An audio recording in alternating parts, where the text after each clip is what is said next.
सरकार को निर्देश क्रमे ओडिया पक्ष एप्रिल पहलारू आरंभ होई 14 एप्रिल पर्यंत विभिन्न सचेतनता कार्यक्रम माध्यम पालन कराजिबो। कलाहांडी जिला प्रशासन तरफ अवसर में विभिन्न सचेतनता कार्यक्रम आयोजन करा जाउछि। गतकाली जिलार समस्त देवालय और ऐतिह्यस्थलीगुड़िकर स्वच्छता अभियान अनुष्ठित हो जाइछि। जिलापाल पावर सचिन प्रकाश को नेतृत्व में भवानीपाटना स्थित मदन मोहन मंदिर स्वच्छता अभियान अनुष्ठित होइतिला।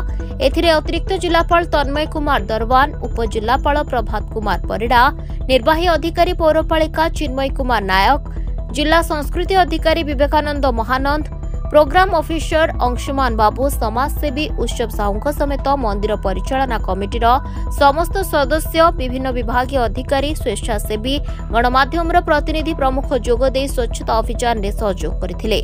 ओडिया पक्ष पालन अवसर में आज अर्थात एप्रिल 7 रे वर्णबोध बंटन, वर्णबोध उत्सव ओडिया भाषा साहित्य और संस्कृति विभाग ओडिया भाषा प्रतिष्ठान तरफ अनुष्ठित हो जाइछि। ओडिया पक्ष पालन अवसर में आसंता एप्रिल 14 तारिख पर्यंत कलाहांडी जिला प्रशासन तरफ अनुष्ठित हेबाकु थिबा विभिन्न सचेतनता कार्यक्रम सफल आयोजन पूर्ण सहयोग करबा पई अनुरोध करा जाइछि। समस्त को नमस्कार। आपण माने सबू जानूचंती पर एप्रिल 1 रु एप्रिल 14 पर्यंत ओडिया पक्ष पालन पूरा ओडिशा राज्य रे होउची। आज रामनवमी शुभ दिन रे सबू मंदिर जगह अच्छी और जो कलाहांडी जति की हिस्टोरिकल प्लेसेस अच्छी सबूर साफ सफाई रे कार्यक्रम चालू अच्छी। एठी आज श्री श्री मदन मोहन टेम्पल रे जिला प्रशासन तरफ मु एडीएम सब कलेक्टर आउ कल्चर ऑफिसर और समस्ते एठी एग्जीक्यूटिव ऑफिसर म्युनिसिपालिटी समस्ते आसीथिलु। आज आमे एठीर साफ सफाई करके कार्यक्रम आरंभ करूछु। पैरेलली आम जिल्ला रे जति की मंदिर और जति की हिस्टोरिकल प्लेसेस अच्छी सबूर साफ सफाई रे कार्यक्रम चालू छी। मु आज रामनवमी शुभ दिन रे सबू कलाहांडी वासी को हार्दिक शुभेच्छा अभिनंदन जनाऊँ। धन्यवाद। ना Prashant Thakur, ward number 19 councillor. आज आमर मंदिर कार्यक्रम ओडिया पक्ष हिसाब रे आमर मदन मोहन मंदिर सामूहिक सफाई कार्यक्रम रही। से आमर जिलापाल उपजिलापाल एडीएम सब कलेक्टर आमर एग्जीक्यूटिव ऑफिसर म्युनिसिपालिटी म्युनिसिपालिटी सबू कर्मकर्ता एवं आमर मंदिर कमिटी सभापति श्रीयुक्त देवी प्रसाद दास महोदय सांगरे पूरा मंदिर कमिटी समस्ते मिसिक सामूहिक सफाई कार्य करथिलु। आज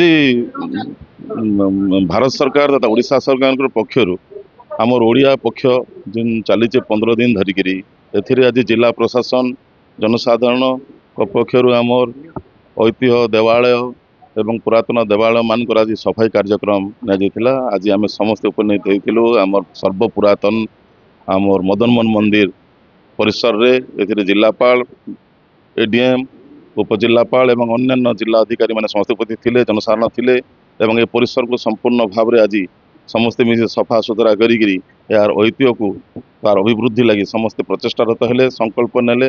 यह द्वारा समग्र देवालय कलाहांडी जिलार निश्चित भाव रे यार पुनरुद्धार हेबो।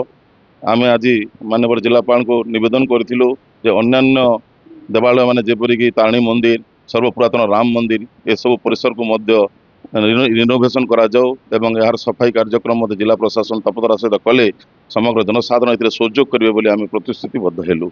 देवी प्रसाद दास, मु श्री श्री मदन मोहन मंदिर सुरक्षा कमिटीर सभापति अच्छे। माननीय सरकारंकर ओडिया पक्ष पालन अवसर में आज एप्रिल 6 तारिख रे मठ मंदिर सफाई कार्यक्रम हाथ को निया जायछि। एही अवसर में श्री श्री मदन मोहन मंदिर परिसर मध्य हम सफाई करूँ। माननीय जिलापाल उपजिलापाल एडीएम सब उपस्थित अच्छा एवं परिसर को आम सफाई करी सरस सुंदर करने संकल्प करूँ। ये प्रथम कथा नुहे संकल्प प्रथम सफाई करूँ। सफाई आम कार्यक्रम प्रति मास हाथ को नौचु। आम आप देखिए मंदिर बर्तमान सब नीट एंड क्लीन अच्छे। आम आशा करूँ भविष्य में आपण सहयोग ये मंदिर सुरक्षा एवं सुंदर हो पार। कलाहांडी मनमोहन प्रधान को रिपोर्ट, दिनलिपि लाइव।